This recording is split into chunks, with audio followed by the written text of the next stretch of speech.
大家好，我係三一街。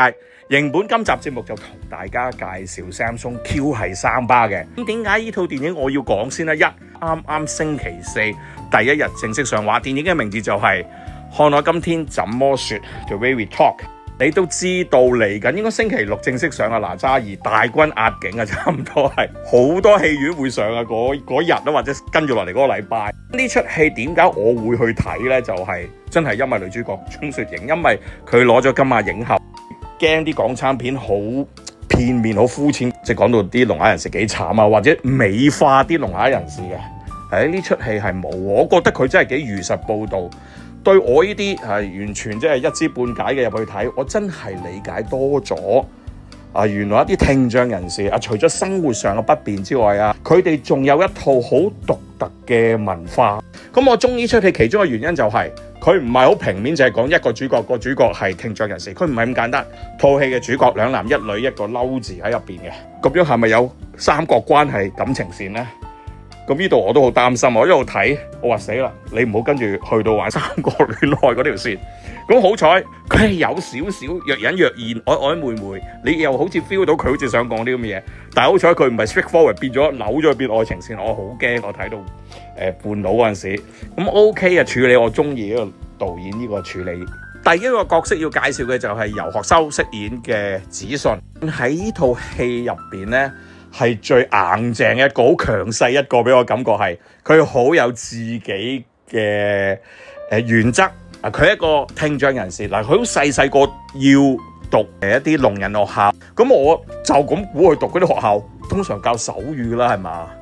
原來唔係嘅，原來以前啲聾啞學校教嘅咧唔係手語，係教你講嘢，即係口語啊！佢唔想學口語，佢覺得聾人學手語已經 OK 嘅，咁幾特別嘅呢個設定，顛覆咗我對呢啲學校以為佢哋教手語，原來佢哋係強迫教口語，佢唔俾你用手語嘅。呢個角色游學修子信，佢覺得作為一個聾人用手語係一個光榮嘅事，好特別嘅呢個設定，我好中意嘅呢個。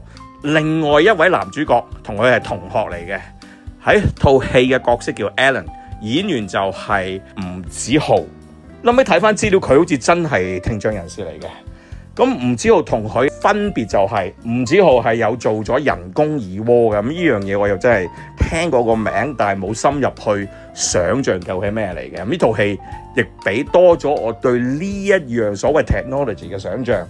人工耳蝸係要做手術植入啲嘢入去嘅耳蝸入邊嘅，咁但係唔係塞咗入去 OK 喎，佢仲要佩戴一個類似助聽器嘅物體去接收佢耳內人工耳蝸傳出嚟嘅信號。我覺得都幾複雜成件事。不過 anyway， 用咗呢件嘢咧，係令到呢啲聽障人士或者聾咗嘅人士咧，聽得到6-7成啦，大概啦聽力嘅，咁所以亦有助佢哋平時融入翻所謂正常人嘅社會。咁套戲入邊咧 Alan 呢個角色咧就係最融入到社會嗰個人，因為Alan 佢嘅口語係講得好清晰，如果唔係太過刻意去察覺咧，你都唔會懷疑佢係一個聽障人士。佢同埋游學修兩個嘅關係，小學嘅同學甚至係朋友嘅，到喺佢哋長大咗都仍然係朋友嚟嘅。不過佢哋兩個人嘅理念係好唔同。你喺度會見到呢兩個角色有一個幾大嘅反差。游學修係有自己嘅堅持，佢以自己聾人為傲，以佢嘅手語為傲嘅。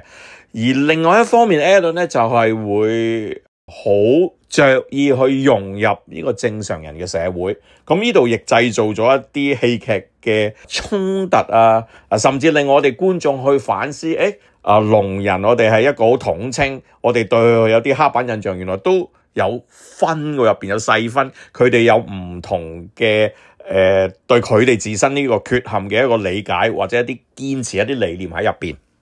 跟住落嚟就到我哋女主角鍾雪瑩飾演嘅角色叫做素欣，同 Alan 都一樣嘅，做咗人工耳蝸。佢同 Alan 最唔同，除咗講嘢冇咁清晰之外咧，就係佢完全唔識手語。呢個原因就係因為佢媽咪完全禁止去用手語嘅，而佢亦係啱啱畢業嘅。亦有啲篇幅咧就講咗佢喺職場裏邊遇到嘅一啲困難啦。而我亦幾中意其中有一幕用吉祥物去形容我哋嘅女主角，呢個設計我幾中意啊！佢又唔係啲乜嘢好特別嘅歧視，但係佢係好簡單咁話到俾觀眾聽，喂，我哋正常人社會一時做啲嘢所謂去對待呢啲叫做弱勢社群咧，我哋好多時都係可能有少少偽善思維喺入邊，而喺機緣巧合之下咧，女主角鍾雪瑩咧遇上呢兩個男人咧，呢兩個男人改變咗佢嘅一生啦，或者咁講，或者下半生啦。咁樣講好似好誇張啊，好似你以為跟住又係愛情故仔。係頭先講咗，佢係有愛情線，但係好薄嘅啫條愛情線。如果你諗住呢場愛情戲入去睇咧，我相信你會失望。你當劇情片睇，我亦中意佢嘅處理啊！我幾驚啊！我幾驚變咗全愛情戲啊！睇到半路中途，而呢個設計就好特別啦。兩個男仔夾住個女仔喺中間，咪一個嬲字咯。呢度講緊一個選擇，唔係講緊去揀邊個男仔，係講緊佢自己人生嘅選擇，一個 identity 嘅選擇。嗱，雖然三個人都係聽障，但係三個人嘅取態好唔同。頭先講過啦 ，Alan 係完全融入社會嘅，希望做翻個正常人。而游學修佢以聾人為自豪嘅，我呢度睇到係一個身份，究竟你係去選擇咩身份呢？女主角就喺度猶豫緊嘅當中，佢究竟佢自身嘅身份係點樣呢？我哋觀眾同個女主角係有個 connection， 我哋大部分人都唔懂得手語。咁其實同女主角嘅處境係一樣嘅，咁所以你睇戲嗰陣時，你就會比較強嘅代入感。我哋去進入游學修一個手語嘅世界，究竟手語嘅人個思維係點樣，佢諗嘢係點樣呢？呢個係幾有趣嘅觀影經驗嚟嘅。咁我亦希望大家去睇戲嗰陣時，可以嘗試下用呢啲角度去理解呢出戲，理解唔同嘅角色。其中一個命題，呢套戲就係講緊選擇，講緊身份 identity。正常人同聾人兩個世界，呢套戲好開手嗰陣時，有一句對白好觸動我嘅。游學修講嘅就係手語係我嘅母語，我完全冇諗過手語都係母語。嗱，呢度其實亦係顛覆緊我哋對一個所謂語言嘅 definition 係點樣呢？對我嚟講，語言嘅 definition 係有聲嘅喎，日文、法文，喂，有聲喺後邊嘅，喺我嘅認知裏邊。咁但係佢哋嘅世界冇聲響嘅喎，同埋言語講緊嘅係一種工具。我點樣將我 idea 話到俾你聽？我哋嘅母語係乜啊？你套翻落我哋現實裏邊，你係咪個感受會升華咗好多呢？廣東話可能某程度上被邊緣化嗰陣時，咁我哋嘅選擇係點樣呢？我哋會唔會珍惜我哋嘅母語廣東話？我哋會唔會去捍衛住我哋嘅母語呢？另外，我中意呢套戲嘅地方就係佢嘅音效設計，去營造翻一個 scenario 俾我哋正常人去感受呢啲聽障人士嘅世界。因為佢哋有人工耳蝸嘅，佢哋係聽到嘢嘅，不過聽出嚟嘅聲音，我哋好難感受。例如人工耳蝸聽住嘅聲音，我哋可能會聽到喂，好沙啞，好散啊，拆拆地啊啲聲，焗住啊，一嚿嚿嗰啲聲，唔自然嘅，聽啲聲唔係咁清晰嘅。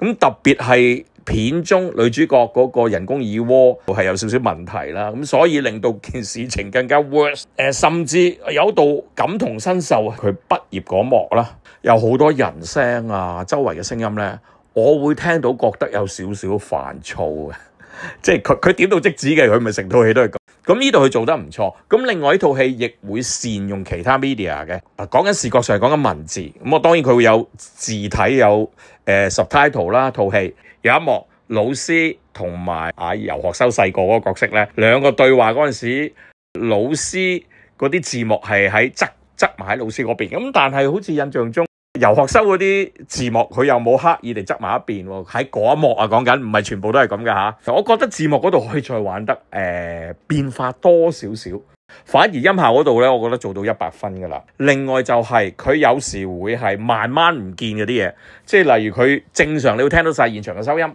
跟住就會突然間咧，佢要進入咗聽障嗰個環境咧，佢會收晒所有聲音嘅，淨係得翻啲環境聲又有啦。例如海灘就係得翻啲海浪嘅聲音啦。咁甚至將所有聲音收晒，甚至連頭先講嘅文字 subtitle 字幕都收埋，即係令我哋感同身受。你睇開我講三巴，你會另外一條自然反應嘅問題係有冇 Dolby Atmos？即係完場嗰陣時 rolling credit 啊，都睇唔到有 Dolby Atmos 嘅，至少冇好特別咁樣講出嚟咧。所以我嘅判定咧就係呢出戲係冇 Dolby Atmos 嘅，亦揾唔到有啦。你出去揾戲院，加上哪吒二做咧，你更加冇可能揾到。就算佢有，不過應該係冇呢出戲。我講緊嘅聲效設計，唔好局限淨係講 Dolby Atmos 先。聲效設計就算 two channel 又得。講緊點樣通過聲音去 deliver 到導演想要嘅，或者導演希望觀眾接受到嘅，我覺得呢度完全做到要做嘅嘢。咁所以希望大家理解明白，好嘅聲效設計唔代表佢一定要有 Dolby Atmos。演員部門方面完全收貨，完全滿意啦，冇投訴。不如首先講講遊學修先。遊學修我係中意佢喺呢套戲裏邊佢嘅角色，佢係要演一個聾啞人士，佢唔識口語，佢淨係識手語嘅。最重要我中意就係佢演到呢個角色嘅 dignity 並唔係一個缺陷，佢係你睇到佢嗰層火喺入邊嘅，你睇到佢嗰種硬淨嘅感覺，觀眾係感受到嘅。另外要提咧就係另一位男主角吳子豪，我睇翻啲其他訪問至知，原來佢係一個素人，仲要佢本身就係有聽障嘅。我覺得佢都做得好，好自然嘅，稱職嘅。最後到女主角鍾雪瑩，咁冇嘢好講啦。呢度佢真係做得唔錯嘅，佢扮聽障人士講嘢嗰啲語調咧，你會入信啦。當然你如果有睇佢其他訪問，佢都講過啦，唔同嘅聽障人士講嘢都有啲唔同，即係正如我哋正常人，我哋講嘢都有唔同嘅聲線啊，唔同嘅rhythm 啊，個節奏唔同，至少我會入信到佢嘅角色咯。導演黃修平，過去我睇過佢2部作品嘅。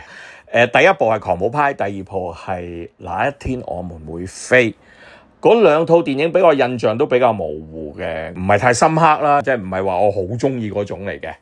咁但係嚟到呢套戲咧，我又覺得咦得喎。我覺得無論成個作品完成度方面，或者係講佢嘅導演技巧，我覺得係成熟咗好多。呢出戲我覺得係你放喺世界電影，我講緊係一啲 drama 類或者少少 art film 嗰類電影嗰個 cat 嚟計咧，我覺得係見得人嘅，唔失禮嘅。上一套我都有類似嘅評價，最近嘅就係爸爸，不過我未做節目講爸爸，我希望有時間再同大家分享下爸爸。我覺得係舊年最好最重要嘅香港電影。我希望今集節目能夠令到大家更加理解呢出電影，知道佢講乜嘢，知道啱唔啱自己嘅口味。咁如果睇咗呢套電影嘅觀眾，亦歡迎喺下低留言同我一齊交流下，傾下戲經。中意嘅節目朋友仔，記得大家有力出力，大力喺下面 CLSS， 有錢就梗係出錢，可以打賞下我嘅。我係你嘅節目主持人心一介，希望下一條片再見到大家，拜拜。